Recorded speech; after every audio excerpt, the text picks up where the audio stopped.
Estimados amigos, reciban un cordial saludo. Hoy la Santa Madre Iglesia nos recuerda a San Pedro Damián, cardenal, obispo de Ostia, doctor de la Iglesia, año 1072, siglo XI. San Pedro nació en Ravenna, Italia, en 1007.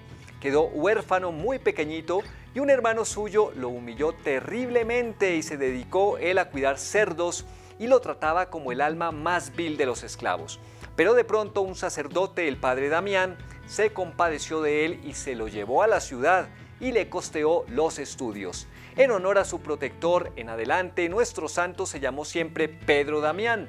El antiguo cuidador de cerdos resultó tener una inteligencia privilegiada y obtuvo las mejores calificaciones en los estudios y a los 25 años ya era profesor de universidad.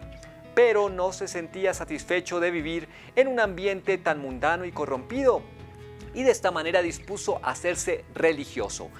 Estaba meditando cómo entrarse a un convento cuando recibió la visita de dos monjes benedictinos de la comunidad fundada por el austero San Romualdo, y al oírles narrar lo seriamente que en su convento se vivía la vida religiosa, se fue con ellos, y pronto resultó ser el más exacto cumplidor de los severísimos reglamentos del convento. Pedro, para lograr dominar sus pasiones sensuales, se colocó debajo de su camisa correas con espinas, cilicios, se llama esta penitencia, y se daba también azotes y se dedicó a ayunar a pan y agua. Pero sucedió que su cuerpo, que no estaba acostumbrada a estas duras penitencias, empezó a debilitarse. Le llegó pues el insomnio y pasaba las noches sin dormir y le afectó una debilidad general que no le dejaba hacer nada. Entonces comprendió que las penitencias no deben ser tan exageradas y que la mejor penitencia es tener paciencia con las penas que Dios permite que nos lleguen, y que una muy buena penitencia es dedicarse, por ejemplo, a cumplir exactamente los deberes de cada día y a estudiar y trabajar con todo empeño. Esta experiencia personal le fue de gran utilidad después al dirigir espiritualmente a otros. En sus años de monje, Pedro Damián aprovechó aquel ambiente de silencio y soledad para dedicarse a estudiar muy profundamente la Sagrada Biblia y los escritos de los santos antiguos. Esto le servirá después enormemente para redactar sus propios libros y sus charlas, que se hicieron famosísimas por la gran sabiduría con la que fueron compuestas. Al morir el superior del convento, los monjes nombraron como su abad a Pedro Damián. Este se oponía porque se creía indigno, pero todos lo lograron convencer de que debía aceptar.